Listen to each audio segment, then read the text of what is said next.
Ысык көлгө чөгүп кеткен 4 жашар Айша Мурдинованы издөөгө адамдар керек. Бул тууралуу кыздын атасы билдирди. Биз учурда кызымды 15 адам издеп жатабыз. Издөө ишин жүргүзүү үчүн $5000 суу астында жүрүүчү дрон алганбыз. Бүгүн 18 августта кызымды издөөгө 15 адам чыкты. Мен учурда балыкчыдагы көлдө издеп жатам. Калгандары көлдүн ар кайсы жеринде издөө иштерин жүргүзүп жатышат. Өзгөчө кырдаалдар министрлиги кызымды издөө иштерин токтотуп койду. Башында таап беребиз, табылат деп айтышкан. Эми болсо кетип калышты.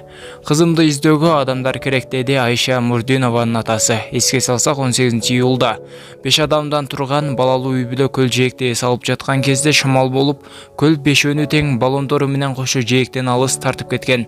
Аларды кайыктагы жергиликтүү тургундар таап алышкан. Бирок 4 жаштагы кызды таппай калышкан. Ошондон бери издөө иштери жүрүп, өзгөчө кырдаалдар министрлиги кызды издөө ишин 15 августта токтоткон.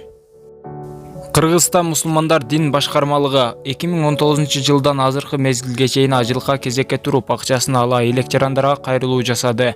Муфтияттан маалымдагандай, акчасын ала элек талапкерлер ажылык сапар үчүн төлөнгөн акчаларын кайтарып алуусу керек деген.